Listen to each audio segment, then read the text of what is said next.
Our journey is about to begin.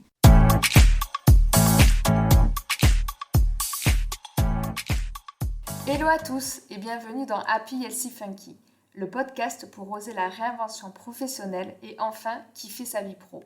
Je suis Nathalie, entrepreneur, coach en épanouissement et experte en marketing authentique. J'aide les femmes qui se sentent démotivées et en perte de sens dans leur job à créer l'écosystème professionnel qui leur ressemble et qui les épanouit. Que ce soit en changeant de poste, en bifurquant de voie, en lançant leur projet entrepreneurial ou un subtil mélange de tout cela. Dans l'épisode du jour, je vous emmène à la découverte d'une femme remarquable qui a décidé d'oser une réinvention professionnelle et d'impacter à sa manière en portant un projet de cœur. Je vous partage son expérience, ses émotions et ses rebondissements pour vous inviter à vous questionner, vous inspirer et vous montrer que c'est possible de suivre le chemin qui vous fait kiffer. L'entrepreneuriat, elle a toujours eu ça en elle. Elle se définit comme une commerçante de cœur. Elle a choisi de se réinventer et de quitter une carrière à succès. Le déclic, elle a eu lors de sa maternité et le temps qu'elle a su s'accorder pour se reconnecter à elle, à ses envies profondes, à ses valeurs et surtout à la manière de laisser exprimer sa créativité. Elle a donc créé un concept qui n'existait pas, la conciergerie Cosette, spécialisée dans le bien-être. Dans l'épisode du jour, Marion nous partage son parcours, les étapes par lesquelles elle est passée et les peurs avec lesquelles elle a su danser pour donner vie à ce concept jamais vu. J'ai adoré ce moment avec Marion, telle une vraie bulle de bien-être, et je vous laisse donc découvrir notre conversation. Hello Marion, je suis hyper contente de t'accueillir ce matin. Coucou Nathalie, moi aussi je suis ravie. Écoute, j'aime bien commencer cet échange par connaître justement quel est ton rêve, parce que tout commence par un rêve. Quel est le tien, Marion? Écoute, moi mon rêve c'est de n'avoir pas de limites, de me fixer moi-même mes propres limites et d'aller au-delà de ce que je pensais être capable initialement. Ça c'est vraiment mon premier rêve et ma première envie. Un peu mon leitmotiv, et c'est du coup d'embarquer autour de moi les gens, mon entourage, ma communauté dans ce même état d'esprit, juste pour se révéler et être bien, heureux, tout simplement. Quel rêve! C'est pour ça que j'adore commencer nos interviews par ça, parce que ça met du baume au cœur et c'est hyper inspirant. Du coup, Marion, est-ce que tu peux nous dire qui tu es aujourd'hui, te présenter de la manière dont tu souhaites?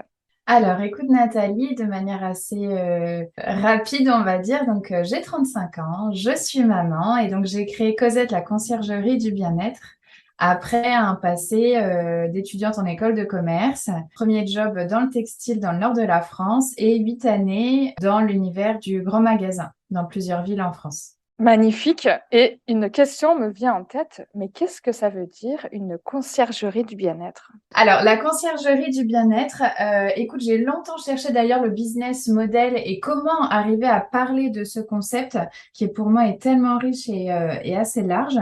En fait, aujourd'hui, la conciergerie du bien-être, finalement, c'est de la mise en relation et c'est schématisé par trois principaux marchés, si tu veux. Le premier, c'est le travail et la collaboration que j'ai avec des professionnels du bien-être. Aujourd'hui, j'en ai une quarantaine. Ce sont uniquement des professionnels que j'ai testés moi-même et validés, auxquels je propose la valorisation sur un site internet, un site de réservation, et la valorisation sur mes réseaux sociaux, l'Instagram, le Facebook, la newsletter, etc. La deuxième clé d'entrée de mon business, c'est le partenariat avec des lieux, des adresses, des plages, des établissements de la Côte d'Azur, avec lesquels je travaille pour organiser des événements bien-être, qu'ils soient ponctuels ou plus réguliers. Et le dernier volet de mon activité, qui est un peu plus confidentiel, c'est la mise en relation entre des hôtels 4 étoiles, des palaces et des spas de la Côte d'Azur et des professionnels du bien-être. Un exemple concret d'un spa de la Côte d'Azur qui a besoin de renfort de masseuse, par exemple, eh bien on m'appelle. Ou encore, je suis client dans un hôtel de Monaco et je souhaite un massage en chambre, eh bien on m'appelle Cosette. Et la petite dernière nouveauté, c'est Cosette Communication.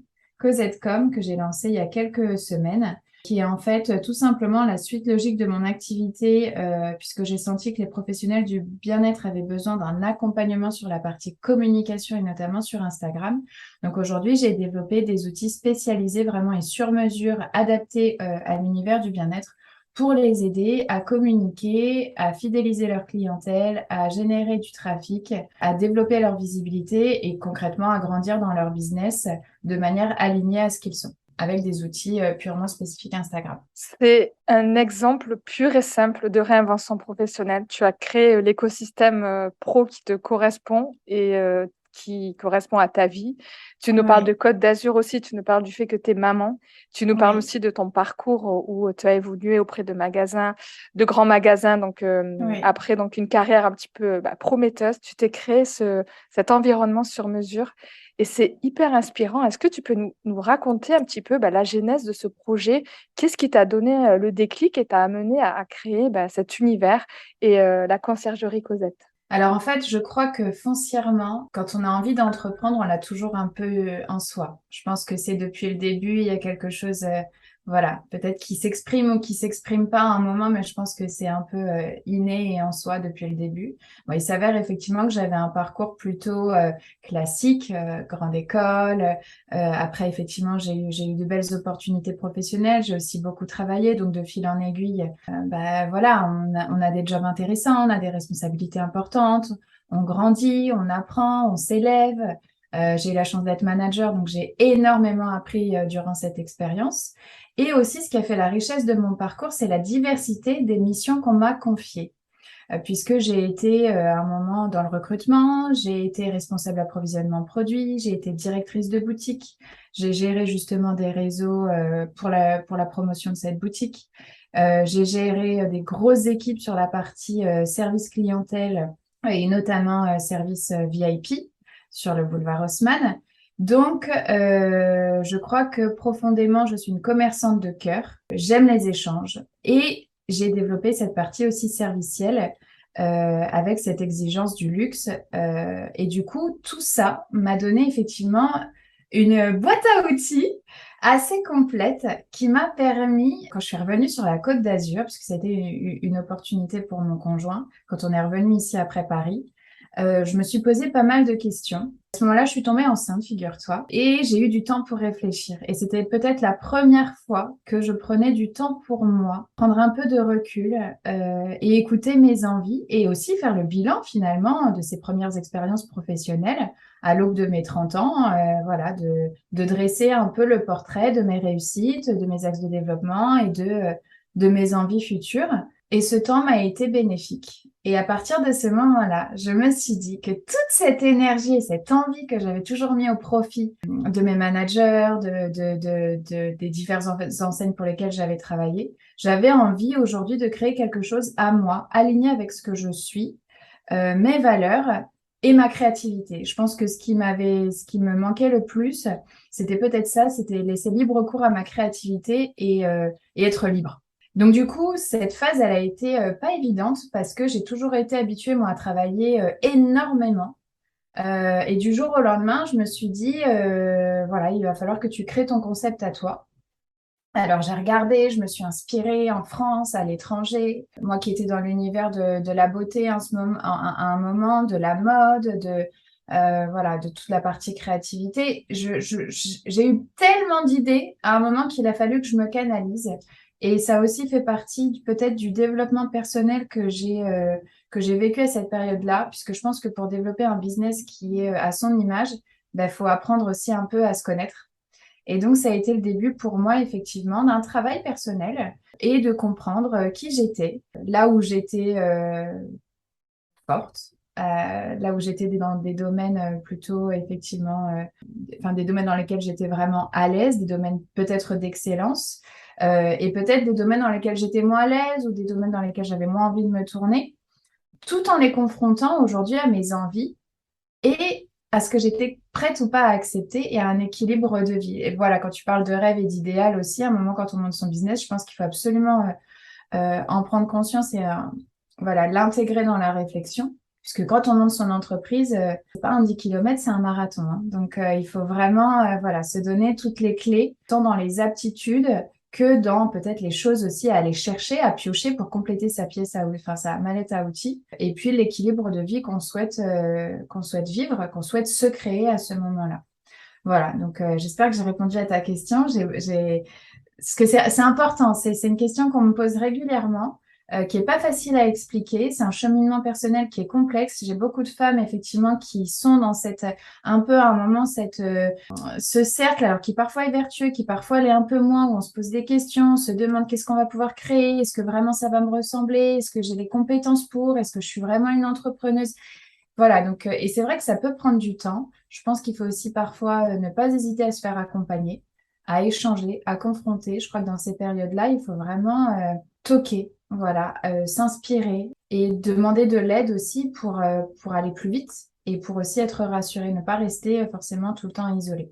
Rêve, explore et ose. Moi, c'est mon mantra justement pour accompagner les femmes vers la réinvention professionnelle parce que tout part d'un rêve, mais surtout, comme tu l'expliques, tout part de soi.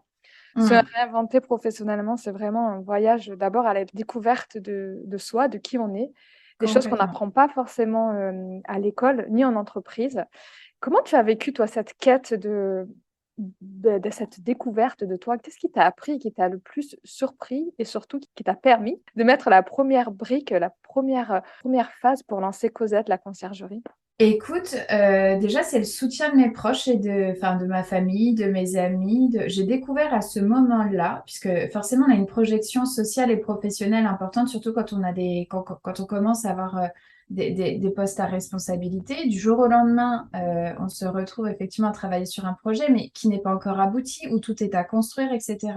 Et c'est vrai que du coup, on a un peu une perte de repères. On a aussi une perte, alors c'est des repères professionnels, mais aussi c'est des repères au quotidien. Enfin, un rythme, des amplitudes horaires, des objectifs, etc. Du jour au lendemain, on est un peu voué à soi-même dans cette quête et donc dans ce projet. Mais moi, ce qui m'a vraiment surprise et ce qui m'a boosté dès le début et ce qui m'a regonflé, on va dire, c'est vraiment effectivement le soutien de mes proches. Et ça m'a particulièrement touchée. Et cette confiance, elle m'a honorée en fait. Et je me suis dit, mais s'il croit autant en moi, c'est qu'il y a effectivement quelque chose.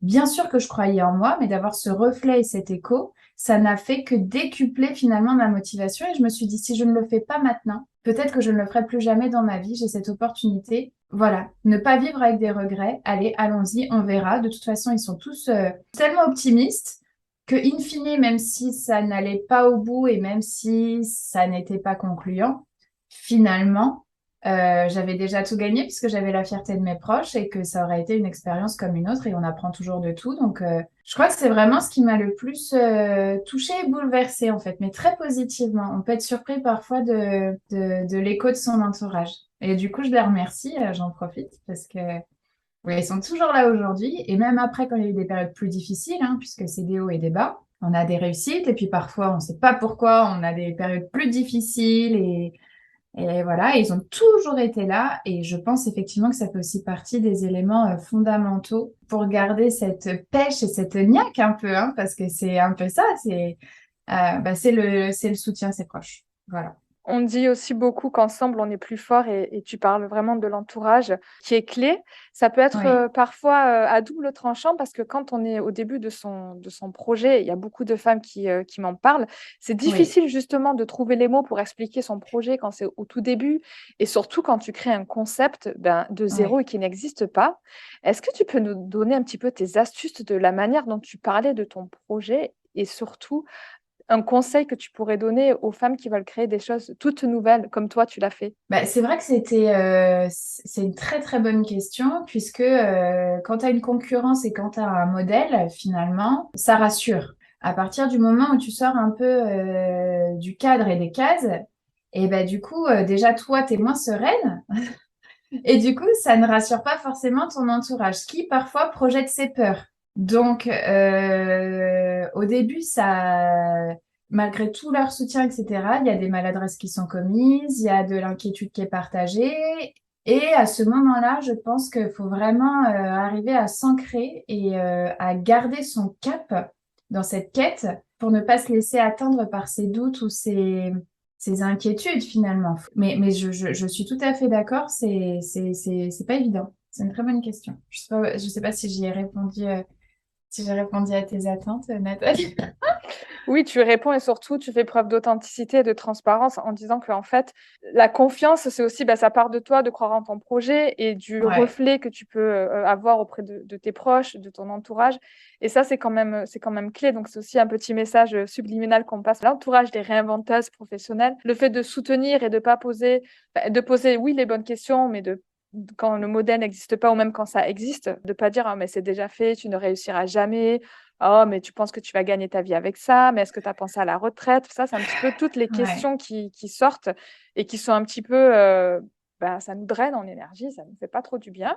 Est-ce que d'ailleurs, Non. tu as un exemple de question qui t'a agacé, que tu voudrais nous partager pour faire écho auprès des réinventeuses, la pire question qu'on t'a posée au début de ton projet et qui t'a fait un peu sortir de tes gonds? C'est bon signe. Ça veut dire que tu étais calé et que tu n'avais pas de soucis Non, sur mais ton... peut-être que tu sais, c'est des choses qui sont loin. Enfin, c'est loin et pas loin, mais il y a peut-être des choses que tu occultes parce que tu es tellement focus. Alors, je dirais pas forcément sur l'avenir parce que j'aime maintenant à me convaincre qu'il faut être dans le moment présent pour savourer et que c'est le meilleur billet par lequel on est le plus productif parce que parfois l'avenir, c'est un peu anxiogène. Mais du coup, le passé et ces étapes, bien sûr, elles m'ont construite et elles m'ont nourrie et elles font que je suis ce que je suis aujourd'hui. Et aussi, effectivement, par ces remarques. Donc, il y a eu des personnes, effectivement, qui ont eu des propos, des phrases ou un positionnement ou des fois de manière maladroite ou même quand j'étais en formation, des personnes qui étaient avec moi, qui étaient très sceptiques sur le projet, parce que oui, ça n'existe pas. Mais en fait, je crois que ça a été une force. Et tu vois, je le vois même plus négativement parce qu'à un moment, je me suis dit, mais bien sûr que je peux le faire, mais je vais vous prouver que c'est possible en fait. Et j'en étais tellement convaincue que peut-être c'est ces personnes qu'on m'a mis sur mon chemin qui ont eu ce type de propos qui m'ont encore plus après motivée à vouloir réussir ce challenge, tu vois. Donc, c'est peut-être pour ça que j'ai du mal à répondre à ta question, c'est que je me souviens plus forcément des phrases, je me souviens plus forcément des mots, mais ce que je me souviens, c'est l'écho que ça a fait chez moi et l'envie d'encore plus réussir, quoi, tu vois. Je pense que c'est ça. Cette flamme intérieure, cette étincelle, c'est fou. Enfin, les personnes ne te verront pas, mais moi, je la ressens dans tes mots, dans tes propos, je la vois dans tes yeux. C'est tellement magique. Et justement, pour celles qui ont cette étincelle au début, qui ne sont pas encore à l'état de flamme, est-ce que tu Ouais. peux nous partager un petit peu, voilà, les étapes de ton projet concrètement? Tu es en réflexion, tu es en train de quitter, tu n'as pas quitté ton poste. Quel est ton cheminement vraiment à l'étape 1 de Cosette? Tu nous parles de ta formation. Est-ce que tu peux nous dire un petit peu les étapes clés par lesquelles tu es passée pour aussi inspirer des personnes qui nous Ouais. écoutent? Alors moi, j'avoue que ce qui m'a profondément aidée, peut-être que si j'avais été encore en poste, peut-être que j'aurais mis plus de temps à découvrir que j'avais besoin de créer quelque chose pour moi, ou peut-être que ça aurait été plus long. Le fait que j'ai été dans cette période un peu de transition m'a beaucoup aidée. Donc j'ai eu du temps pour réfléchir et j'ai eu du temps pour construire mon projet. J'ai notamment été accompagnée par la BGE, la Banque de gestion des entreprises, qui m'a effectivement permis déjà de conceptualiser mon projet, de m'aider sur toute la partie financière et effectivement aussi d'accéder à un certain nombre de formations, que ce soit pour la création de mon premier site internet, que ce soit sur ma première formation commerciale, puisqu'à un moment, il faut quand même vendre ses produits et trouver des arguments, le valoriser, expliquer, donner du sens. Il y a des fois, on est tellement dans son univers et dans son concept que ça fait du bien d'avoir un œil extérieur et nous donner des astuces, des tips. Donc, je suis passée par toutes ces formations, tous ces outils qui m'ont beaucoup, beaucoup aidée, effectivement, à aussi cadencer les étapes de développement et de création du projet. Puisque je pense que quand on en est vraiment au tout début, ce qui nous fait le plus peur, c'est par où je commence, qu'est-ce que je fais, qu'est-ce qui est important. Et ben en fait, c'est en ça où je te disais, faut pas hésiter à demander de l'aide parce que ben oui, il y a des gens qui peuvent nous aider et qui sont là pour ça. Donc et vraiment, j'ai été suivie par quelqu'un de formidable à la BGE que je salue qui s'appelle Lolita que je vois encore aujourd'hui puisqu'on se suit et qui est maintenant une de mes clientes. Donc, j'en suis d'autant plus fière et qui m'a accompagnée tout le long de ce parcours. Et là, si je vais la revoir bientôt, c'est parce que bah, j'ai encore une nouvelle idée de développement. Donc, tu vois, finalement, après, c'est addictif. Quand on commence à créer, enfin, personnellement, j'adore ça. Donc, j'ai du mal à m'arrêter. Tant qu'il y a un besoin et qu'il y a un bénéfice, voilà, c'est assez vertueux. La fibre entrepreneuriale, on la ressent et surtout, en fait, tu nous disais quand tu nous expliquais que l'entrepreneuriat, on l'a en soi et tu as toujours été une commerçante de cœur. C'est Oui. hyper parlant et je pense qu'il y a beaucoup de femmes qui sont comme ça et qui n'osent pas se le dire ou se le révéler parce que ça fait peur. Ça fait peur de faire ce premier pas, de tout quitter, de sauter sans parachute. On va parler des étapes. Tu nous en as parlé de comment est-ce que tu es parti avec, comment tu as convaincu ton premier client, ton premier partenaire. Mais avant ça, est-ce que tu peux nous dire quelle a été ta plus grande peur quand tu t'es lancée, quand tu t'es dit, bah, ça y est, j'y vais, je ne retourne pas dans mon job, je lance Cosette pour de vrai. Ah, ma plus grande peur, moi, ça a été le manque financier, en fait. Il y a eu deux choses. Il y a eu le manque financier et puis les interactions. J'avais peur d'être seule. Puisque effectivement, quand tu es à ton compte au début, bon, maintenant, j'ai intégré une assistante marketing, web stratégie et web design. Je ne suis plus seule et j'ai tellement de partenaires aujourd'hui et voilà, voilà, tout se passe bien, mais initialement, mes plus grandes craintes, c'était ça, c'était l'aspect financier et l'aspect isolement. Puisque financièrement, ben, je gagnais très bien ma vie à un moment, donc j'avais aucune inquiétude par rapport à cette partie-là et l'avenir n'était que meilleur. Voilà. Donc, tout allait bien. Et du jour au lendemain, effectivement, bah, il faut vendre des prestations, il faut aussi arriver à trouver son positionnement de prix, il faut arriver à trouver sa plus-value. Et c'est pas facile. Donc, ça a été aussi un vrai exercice, cette partie-là, c'est se vendre sans passer par le syndrome de l'imposteur aussi, hein, parce que ça, c'est vécu par beaucoup d'entrepreneuses que je croise et c'est effectivement pas facile. Donc, est-ce que je suis légitime? Qu'est-ce que je peux vendre? À quel prix?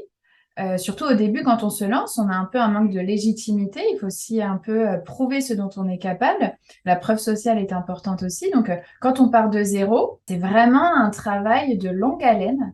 Il ne faut rien lâcher. Je n'arrête pas de le dire aux entrepreneuses que je croise, avec qui on est en atelier, en réseautage, en apéritif, etc.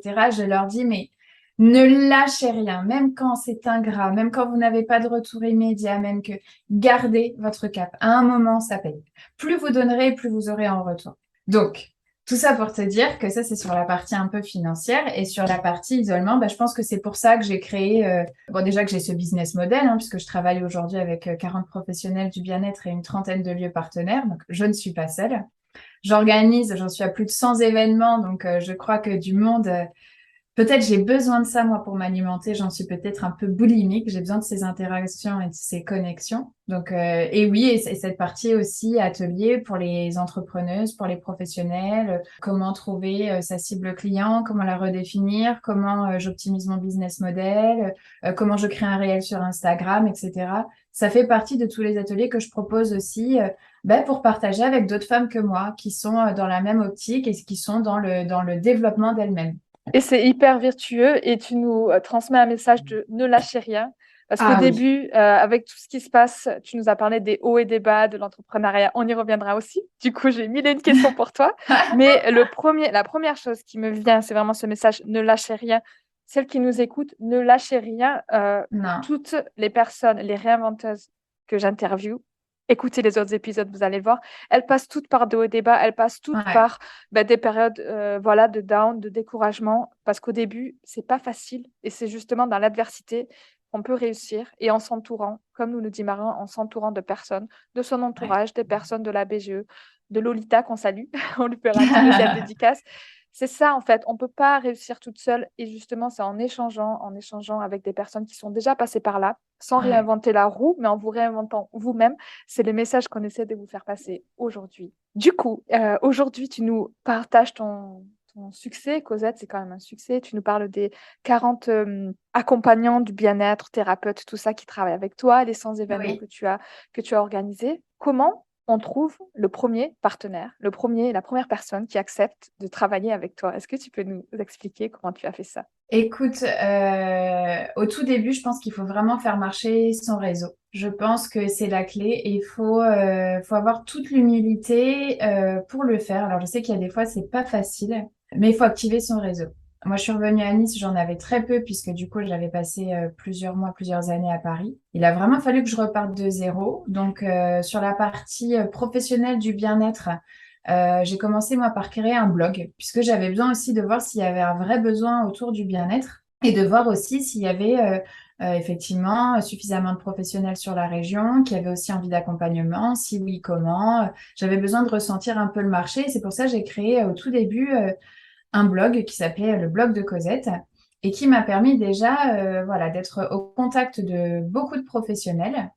Je faisais des interviews. Je testais leurs activités, voilà, je les interviewais et l'objectif, c'était de pouvoir valoriser leur expertise auprès des Niçois ou en tout cas de clients de la Côte d'Azur.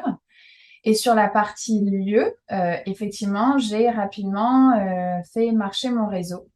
Et puis un lieu en entraîne un deuxième. Et puis le deuxième nous pousse à peut-être à faire preuve de lâcher prise ou en tout cas de prise de risque. Et alors on va taper à une troisième porte. Et puis la troisième porte s'ouvre. Ça nous donne confiance pour aller en chercher une quatrième.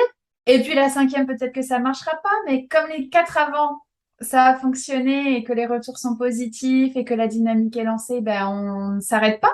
Et voilà, et c'est ces petites réussites qui font qu'au fur et à mesure, eh ben, on a de moins en moins peur d'aller au contact des professionnels, d'aller au contact des lieux.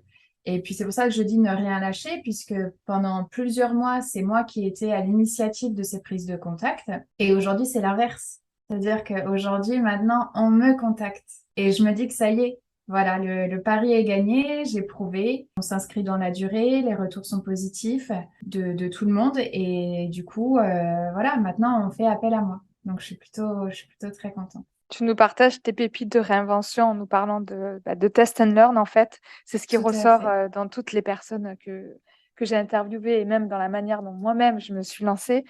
Et le fait d'itérer, en fait. L'itération, c'est hyper important. On voit ce qui Ouais, marche, on améliore au fur et à mesure, on tout à apprend fait.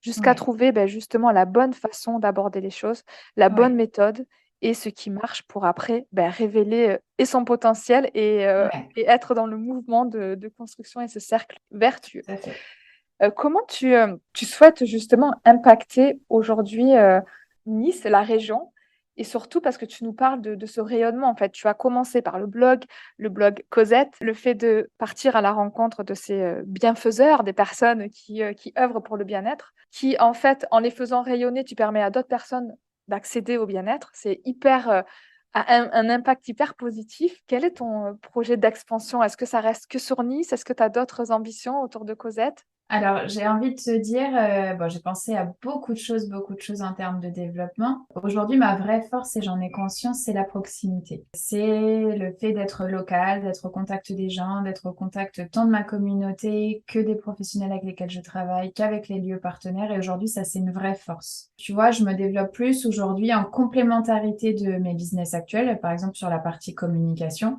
pour accompagner les professionnels avec lesquels je travaille déjà, puisqu'il y a déjà un besoin. La confiance est instaurée, il y a déjà un partenariat. Donc aujourd'hui, je vais plutôt là-dessus, sachant que typiquement sur cette partie communication, je peux aider des entrepreneurs ou des professionnels du bien-être qui sont partout en France. Donc ça, comme c'est digital et 100% potentiellement en ligne, il n'y a aucune limite. Je peux demain aider une professeure de yoga qui est à Lille, pas moi, une experte de la beauté à Rouen, voilà, une nutritionniste ou une réflexologue plantaire de Lyon. Il n'y a aucun souci. Les codes du bien-être sont les mêmes, puisque aujourd'hui, c'est vrai qu'on est dans une tendance, on parle beaucoup de bien-être, mais il y a aussi des codes un peu à respecter, il y a une image à véhiculer. C'est pas toujours facile d'exprimer ce qu'on est à travers des supports. Et moi, j'adore, je suis passionnée de ça, c'est d'arriver à révéler les gens et arriver aussi à leur donner confiance et qu'ils soient fiers de ce qu'ils font, mais aussi à travers les supports qu'ils diffusent. Et aujourd'hui, c'est primordial. On est dans une ère où on a besoin de communiquer sur ce qu'on fait, sur ce qu'on est. Du coup, je suis très fière de pouvoir leur mettre à disposition des outils qui vont pouvoir les aider. Donc, sur la partie conciergerie classique, écoute, aujourd'hui, je vais de Monaco jusqu'à Cannes, tant sur la partie événementielle que sur la partie relations avec les hôtels, spas, palaces, etc., y compris les entreprises, puisque aujourd'hui, je suis exportateur de bien-être en entreprise auprès des salariés. J'organise des massages sur chaise, des cours de yoga, etc. Et du coup, par contre, sur cette partie communication qui est en train de se développer, il n'y a pas de limite de frontières finalement. Génial. J'adore la notion encore de brique par brique, en fait, de la manière dont tu as créé ton écosystème, comment tu fais rayonner Cosette, en fait, avec les touches, ta touche que tu rajoutes au fur et à mesure. Et ça montre que il faut bien commencer. Tu commences par quelque part et tu rajoutes, toi aussi, en fonction de tes envies, ton talent, tes compétences et la manière dont tu souhaites impacter. Et c'est hyper inspirant, encore une fois. Merci Nathalie. Avec plaisir. J'adore cette interview. A vraiment, ça nous met des paillettes de l'énergie. J'espère que vous entendrez ça aussi. J'espère.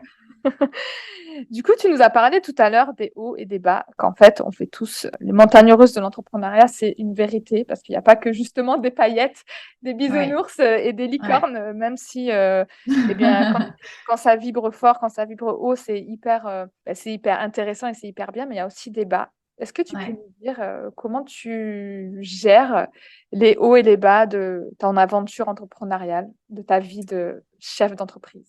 Écoute, j'apprends encore au quotidien à le gérer, puisque plus ça avance et plus tu es exigeante, et en même temps, plus tu as d'envie, et plus, enfin voilà, comme tu dis, tu poses une nouvelle brique, mais tu as toujours plus d'exigences. C'est pas facile. Tu prends les choses avec un peu plus de philosophie, je dirais peut-être avec un peu plus de prise de hauteur, de distance, puisque moi, j'ai compris aujourd'hui, par exemple, que je ne pouvais pas plaire à tout le monde, que mes services ne correspondaient pas à tout le monde non plus. Et donc, ça y est, j'en ai pris, par exemple, ça a été quelque chose qui est pas facile à accepter et il m'a fallu un peu de temps, comme quand on me disait non à l'époque, au début, les premiers non, ça a été dramatique pour moi. J'ai tout remis en question. Je me disais, mais alors personne n'a besoin de mes services, c'est qu'il n'y a pas de besoin, c'est qu'il n'y a pas de marché, c'est que voilà. Et ben aujourd'hui, j'ai de temps en temps des non, puisque j'en ai beaucoup moins, puisque je cible aussi davantage, puisque j'ai écouté mon marché, je suis peut-être plus pertinente. Donc j'en ai, ou alors j'ai plutôt des pauses, c'est-à-dire que il y a des projets, il faut apprendre la patience. Au début, on n'a pas de patience. On a envie que tout aille vite. Donc aujourd'hui, c'est plus arriver à réguler et à prendre de la hauteur sur les choses qui fonctionnent de manière immédiate, c'est super. Et il y a des choses qui mettent un peu plus de temps. Il y a des choses ou des relations au départ qui ne se concrétisent pas tout de suite. Et aujourd'hui, je le vois avec un peu plus de recul. Il y a quand même des choses qui se font, malgré les premiers stops initiaux. Donc, il faut arriver à construire ça, à appréhender ces fluctuations et se dire que de toute façon, tout arrive en son temps. Il y a une chose que j'ai vraiment appris dans mon business, c'est ça. L'univers fait bien les choses et à un moment, les choses, quand elles doivent arriver, elles arrivent. Et là, j'ai eu des collaborations que j'ai déclinées, etc. Même à l'époque, le fait de me solliciter et que je dise non, ça m'aurait mis dans tous mes états. Parce que je me serais dit, mais est-ce que c'est possible de dire non? Pourquoi? Est-ce que c'est légitime? Est-ce que je veux pas perdre une opportunité, etc. Non, en fait, tout est juste. Il faut arriver à suivre son intuition, à prendre de la hauteur et à avoir les choses positives. Faut jamais oublier, puisque quand on a des déceptions ou quand on a des moments un peu plus durs, il faut arriver aussi à s'écrire, puisque moi je crois beaucoup au pouvoir de l'écriture. Thérapie, etc. Je fais aussi des ateliers aquarelle, etc. Enfin voilà, j'adore cette partie-là. Je pense qu'écrire aussi, prendre un temps pour s'écrire tout ce qui a fonctionné. Regarder aussi un peu dans le rétroviseur, même si j'aime pas trop parler du passé, mais quand même prendre le temps de se dire tout ce qui a réussi pour se rassurer tout simplement et être plus sereine et se rendre compte finalement de tout le parcours qui a été accompli pour arriver à prendre avec un peu plus de philosophie les périodes qui sont un peu plus dures finalement. Et on apprend de tout. Donc, même dans les temps difficiles, tu vois, je t'en ai parlé tout à l'heure, quand au tout début, j'ai pu avoir quelques réflexions ou autres, ou des personnes sceptiques. Et en fait, tout ça, ça construit ton projet, ça t'arme aussi pour les étapes suivantes. Donc, je pense que tout est à prendre, tout est bon. Mais que oui, il y a des périodes qui sont effectivement pas faciles. Je suis d'accord. Et puis, il y a des fois, il faut s'écouter. Quand vraiment on est au plus mal et qu'on a le moral dans les chaussettes, peut-être qu'il faut aussi se ménager, s'écouter, se prendre une après-midi, un week-end pour souffler et reprendre de plus belle ensuite. Mais faut s'écouter, je crois, et écouter son intuition. Aller se faire un petit soin bien-être, un soin énergétique pour rebooster Mais tout ça, voilà. par exemple, ah bah ça j'y crois. Tu sais que parce que en parallèle de Cosette, je crois que rien n'arrive par hasard non plus. Quand je t'ai parlé de effectivement ce travail personnel au début de l'histoire, il continue encore en fait aujourd'hui. Parce que les professionnels que je rencontre, j'ai eu de très belles rencontres, des gens qui sont venus sur mon chemin et qui m'ont développée en tant que femme, mais aussi en tant que chef d'entreprise. Je pense par exemple, tu vois, au référentiel de naissance, à tout ce qui peut être lié aussi à la spiritualité et ou ce qui peut être la kinésiologie, mais même le yoga. Tu vois, tu testes des choses, tu empruntes certains chemins qui te font comprendre qui tu es et aussi qui te font prendre conscience de la manière dont tu peux te révéler et qui cassent un peu aussi des fois ces blocages, ces croyances limitantes, etc., tu vois, pour vraiment te révéler. Donc, dans mon parcours, j'ai eu beaucoup de chance et de rencontrer des gens qui m'ont permis aujourd'hui, vraiment, il y a un avant et un après, d'être ce que je suis aujourd'hui. J'ai cette posture et cette casquette d'entrepreneuse et je le suis à 100% d'une manière désinhibée parce que j'ai eu ces personnes sur mon chemin. Vraiment, j'ai plus appris, en tout cas personnellement sur moi, en mes compétences, etc., depuis 2 ans que depuis plusieurs années. C'est aussi ça un sujet sur lequel j'aimerais qu'on parle et qui fait écho à ce que tu dis. C'est la connaissance de soi en tant que femme en entreprise. Je trouve qu'il y a un gros terrain de jeu, quoi. Il y a pas de... Quand on est en entreprise, on est sur la performance, la productivité et on n'est pas du tout sur l'abondance, l'épanouissement aussi et le fait d'être un petit peu multifacette et d'avoir plusieurs talents et d'en faire quelque chose, de pas juste se cantonner à la job description, aux éléments qu'on nous donne à faire. Et c'est vrai que toutes ces femmes qui se réinventent, il y a un petit peu cette similitude, le fait d'apprendre à se connaître et surtout de faire des rencontres pour l'éveil énergétique, spirituel, bien-être. Et c'est vraiment, ça fait des nouvelles femmes. C'est pour ça que j'appelle ça les réinventeuses, la réinvention, parce que on rayonne davantage dans ces choix qu'on fait, dans ces parcours et dans les personnes qui nous apportent des pierres à l'édifice et qui nous permettent aussi de briller ensemble et avec l'éveil qu'elles nous apportent. Donc, c'est un sujet sur lequel je pense que c'est intéressant aussi de se pencher. Tout à fait, je te confirme. On parle souvent de choix quand on est dans l'aventure entrepreneuriale. Faire un choix, c'est parfois dire oui, dire non. Tu nous parlais de dire non. Tu nous parlais de prendre des stops aussi. Mais parfois aussi, c'est faire des choix qui ont de gros impacts. Quel a été pour toi le choix le plus important que tu aies dû faire pour ton entreprise? Franchement, depuis le début, j'ai eu beaucoup de décisions à prendre. Presque au début, tu as l'impression que tu es obligé que de faire ça, que des choix, de laisser des choses de côté, de centraliser, de prioriser. Et en fait, je me rends compte que c'est mon quotidien en tant que chef d'entreprise, c'est de prendre des décisions. Rien que le fait de qu'est-ce que je vais faire aujourd'hui ou comment je remplis mon planning de la semaine prochaine, dans un mois, tout est une question de choix et de priorité. Et c'est hyper important de se poser là-dessus parce que c'est une question qui est pour moi fondamentale puisque tu affectes de l'énergie aux priorités de ton business et de ce qui te fait du bien aussi. Alors parfois, il y a un peu aussi des contradictions entre ce qui financièrement est intéressant et ce dans quoi tu es bien, tu vois. Et puis dans la vie d'entreprise, il y a aussi toute la partie gestion. Voilà, il y a beaucoup de choses qui te rattrapent. Mais du coup, j'ai perdu le fil, Nathalie. Comment tu fais tes choix ou quel a été le plus grand choix que tu as pris le pour plus ton grand choix. Ouais, alors du coup, c'est vrai que donc les choix, c'est au quotidien. On va dire ça. La dernière grosse décision, puisque vraiment, je te le dis, j'ai eu l'impression de ne faire que ça depuis le début, de prendre des décisions, d'acter, de prioriser. Mais la dernière grosse décision pour moi, ça a été effectivement l'intégration de mon assistante marketing, puisqu'au début, quand on se lance, on est seul et ça m'a fait du bien d'être seule, en fait, de gérer mon activité comme je le voulais. J'ai géré vraiment à une période près de 100 personnes. Donc voilà, avec cette responsabilité et ce que ça engage. Et du coup, là, le fait d'être libre, de n'avoir que moi à gérer et de ne pas me mettre de limites si je voulais, etc., ça m'a vraiment aidé à construire Cosette.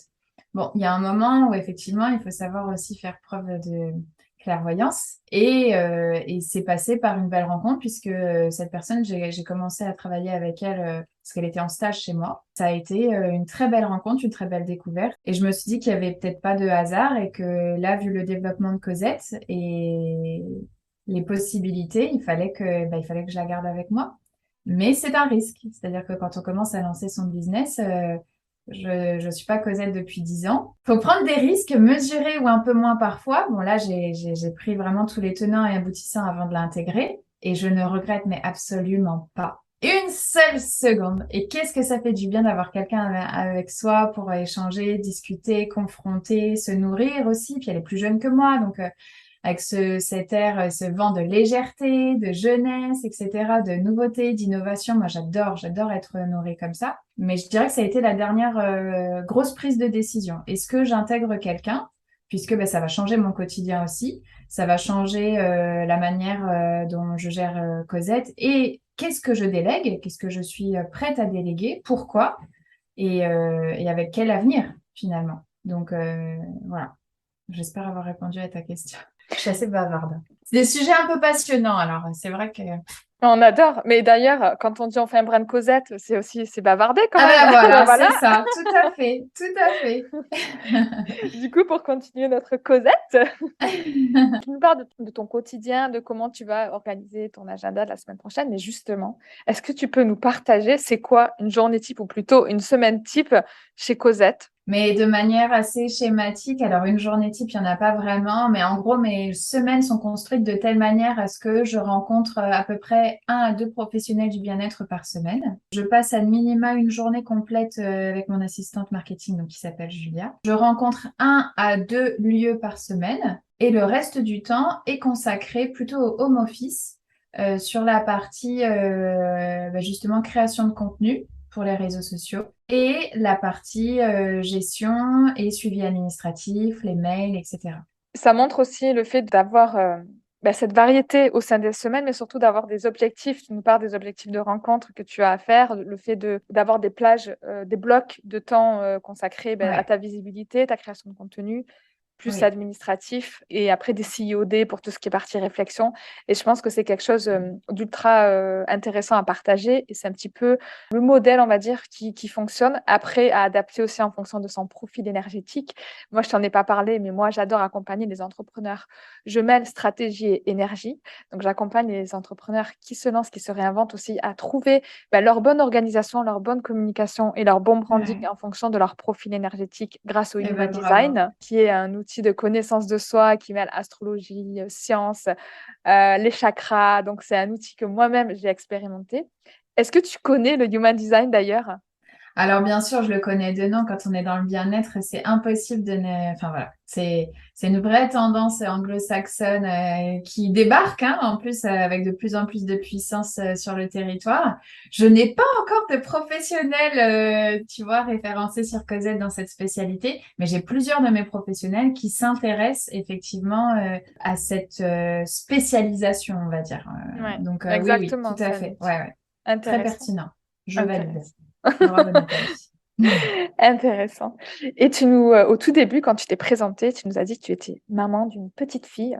Comment est-ce que Oui. ton projet impacte ta vie familiale et comment tu l'intègres ou est-ce que comment tu jongles avec tes priorités de maman entrepreneur, responsable, tout ce qu'il faut faire autour? Ah là là, la charge mentale. Ça, effectivement. Donc, oui, maman, chef d'entreprise, en couple. Il faut arriver à trouver son équilibre. Ça peut prendre un peu de temps. Tu vois, là, moi, j'ai encore des objectifs de m'accorder des moments pour moi de manière fixe, puisque je prends des moments pour moi et je rencontre beaucoup de professionnels du bien-être. Donc, de par mon métier, je passe des moments de bien-être, notamment pour moi, qui me construisent, qui me font du bien.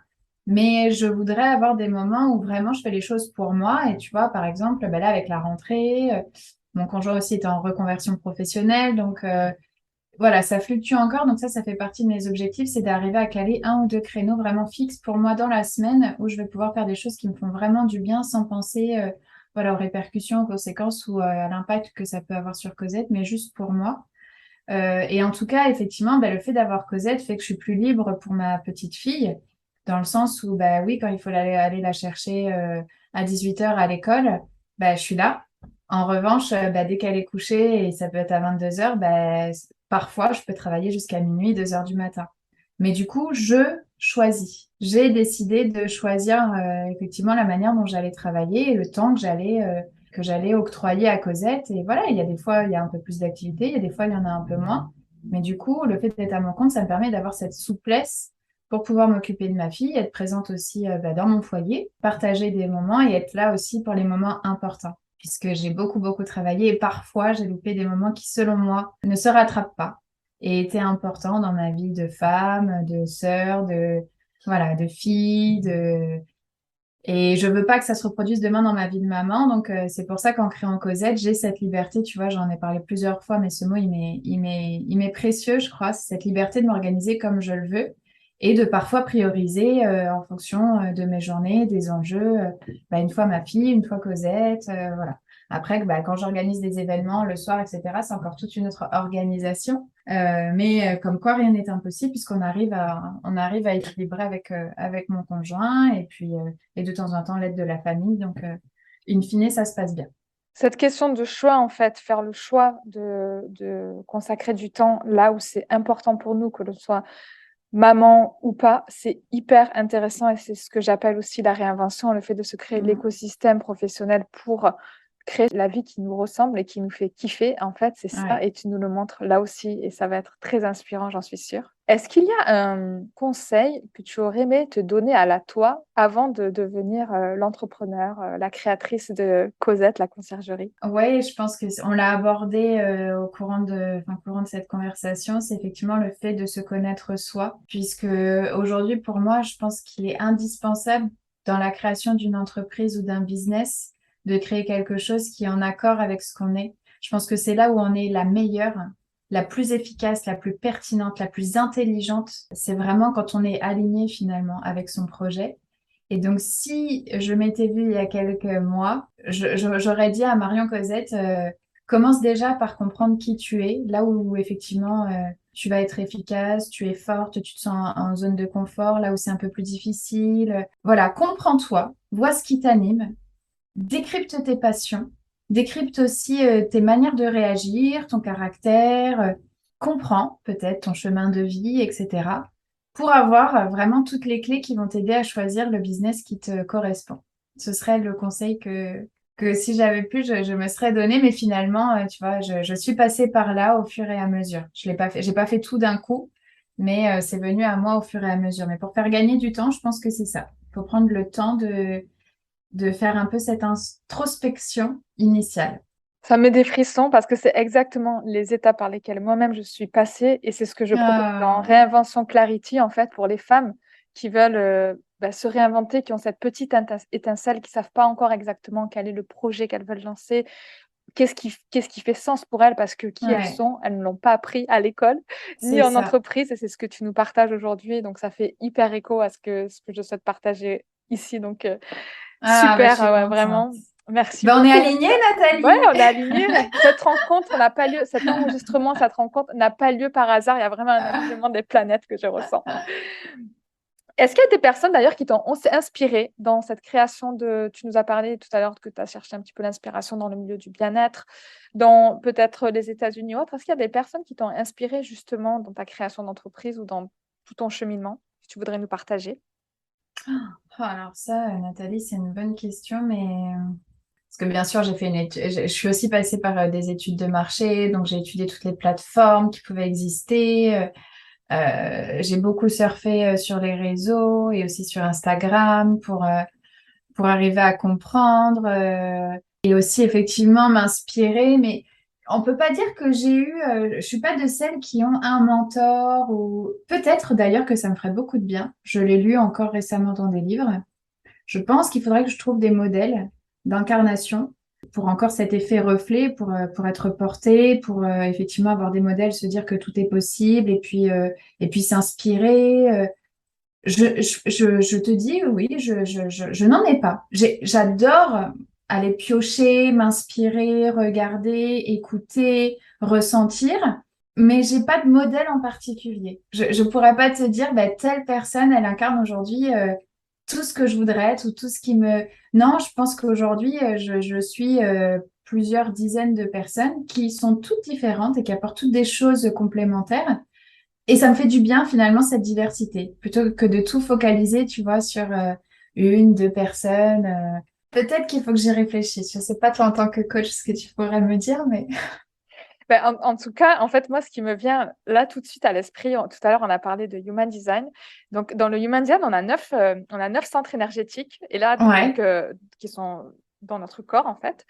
Donc, par rapport au chakra, il y en a 7 dans le Human Design, il y en a 9. Et dans là, ce que tu me dis, je suis sûre à 99% que tu as ton centre de la tête et de l'ajna, qui sont la centre des idées, de la conceptualisation, qui sont ouverts, c'est-à-dire que tu captes les énergies, que tu captes les choses de l'extérieur, et que tu as un centre G, donc c'est le centre de ton identité, Ouais. de savoir ce que tu veux, de savoir dans quelle direction tu vas, qui est défini. Ça veut dire que ton énergie, elle vient de toi, tu t'auto-alimentes ça.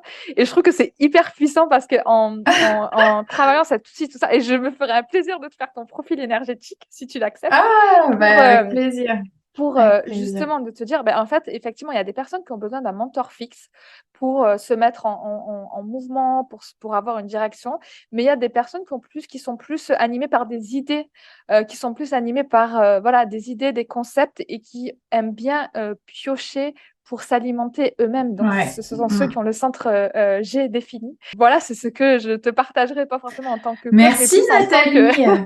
Merci pour ça, pour ce partage. Merci beaucoup.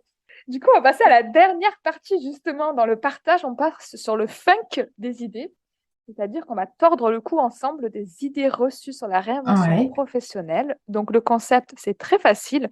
Tu complètes les phrases de manière spontanée. Est-ce que ça te va? d'accord. Allez, vas-y. Oh, j'adore la pression. Allez, vas-y. Alors, avant de me lancer, je n'aurais jamais pensé que Je réussirai.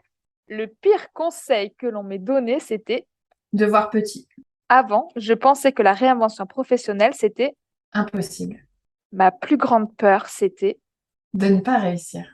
quand j'étais petite, je rêvais que je serais, Beaucoup de choses. même si je suis une femme maman super occupée, je prends du temps pour moi quand Je fais une activité qui me nourrit moi-même ou qui me permet de me connaître. c'est génial. Et pour finir, donc ce podcast s'appelle Happy Healthy Funky, ose la réinvention professionnelle pour enfin kiffer ta vie. Est-ce qu'il y a quelque chose, Marion, qui te rend happy en ce moment? Bah oui, tout. C'est vrai que je suis de nature positive et je vois toujours le verre plutôt plein plutôt que plutôt vide. Et en ce moment, je peux dire que je suis heureuse. Est-ce qu'il y a une habitude healthy de ta vie de femme ou d'entrepreneur que tu veux nous partager? Et cela ne veut pas dire uniquement manger des salades. Non, ben, selon moi, c'est s'octroyer 15 à 20 minutes de sport par jour. Mon rituel en ce moment, c'est ça, c'est tirer une carte d'oracle qui va me donner un peu le mood et l'état d'esprit de la journée. Effectivement, c'est ben, quand je fais une pause, c'est manger en conscience, même si je prends que 10 minutes parce que parfois les journées sont chargées, c'est manger en conscience. Et aimer aussi ce qu'on se fait à manger parce qu'on peut faire de temps en temps des écarts, on a aussi besoin de ça. Faut s'écouter, faut aussi se faire du bien. Et puis le soir, après bien sûr les interactions avec sa famille, etc. C'est de prendre un moment pour soi. Et moi en ce moment, j'adore bouquiner un petit peu, comme tu dis, m'ouvrir un peu, découvrir des auteurs, des ouvrages sur la numérologie, l'astrologie, la lunologie, le développement personnel, toutes ces choses-là. Et ça peut parfois, certains soirs, être assez court, ça peut être 10 minutes, mais ça peut être parfois 1 heure et demie. Et qu'est-ce que ça fait du bien de s'octroyer un peu ce temps pour soi. Le temps pour soi, c'est vraiment le Mm. message qui est important pour nous les femmes de la réinvention professionnelle. Et pour Ouais. finir, le funky. Est-ce qu'il y a quelque chose de funky que tu peux faire aujourd'hui et que tu ne pouvais pas faire avant quand tu étais dans ta vie, tout simplement d'avant? Ah bah typiquement quand je danse sur les réseaux sociaux, avant je me serais pas forcément permise de le faire. Aujourd'hui, oui, je me permets beaucoup de choses, notamment dans la manière dont je passe les messages et on va dire que je me laisse un peu plus aller. Ouais, je suis un peu plus désinhibée, plus sûre de moi et je le fais avec du fun. J'aime bien ça. Voilà, s'amuser, ça fait du bien aussi et c'est pas parce qu'on travaille et de manière professionnelle, efficace et structurée qu'on peut pas aussi prendre du plaisir, s'amuser et véhiculer des ondes positives. Donc Totalement aligné voilà. avec ça. Du coup, tu es trop funky. Est-ce que tu as un message final que tu souhaiterais faire passer? Eh ben écoute, déjà je te remercie parce que je pense que ce que tu fais c'est juste génial. Je sens qu'il y a un mouvement effectivement de l'entrepreneuriat au féminin qui se dessine avec plus d'engagement, plus d'ancrage, plus d'alignement, plus de conviction, moins de limites. Voilà, et je pense que c'est super de pouvoir accompagner ces femmes qui se révèlent. Et aujourd'hui, je leur envoie mais tellement d'énergie. Voilà, et J'espère qu'il y aura tellement de concepts qui vont naître et surtout, voilà, des projets qui sont alignés avec chaque personne et que chaque personne puisse trouver son essence finalement et se révéler dans son projet. C'est vraiment le message que je passe aujourd'hui, c'est trouver ce qui est aligné à nous finalement. Et je le souhaite à tout le monde. Donc, toutes les femmes chefs d'entreprise ou entrepreneuses en herbe, voilà, croyez en votre destin, suivez votre intuition, ne lâchez rien et puis allez au bout de vos envies et de vos rêves. Ah, je l'attendais, ce ne lâchez rien, parce que c'est quand même la phrase fétiche de l'épisode. Est-ce que tu Ouais, peux oui, nous tout à dire, fait. est-ce que tu peux nous dire où est-ce qu'on peut te retrouver, Marion? Alors, vous pouvez me retrouver sur mes réseaux sociaux, bien sûr l'Instagram, le Facebook, sur Cosette, la conciergerie du bien-être, et du coup sur le site du même nom, tout simplement. Super. Ben, merci beaucoup pour cet échange rempli de pépites, d'énergie et de bonnes vibes. Merci à toi Nathalie, ce fut un plaisir, merci beaucoup. Et voilà, c'en est fini pour cet épisode. Merci de l'avoir écouté. Si toi aussi tu veux avancer vers une activité alignée et que tu veux aller plus loin sur ton branding, n'oublie pas de télécharger ta roadmap avec les étapes essentielles pour révéler ta marque à toi. Si ce podcast t'a plu, n'oublie pas de me laisser un avis 5 étoiles sur ta plateforme d'écoute. Tu pourras me retrouver sur Instagram @happyhealthyfunky ou sur LinkedIn @Nathalie Medaglia où je suis pas mal présente. À très bientôt!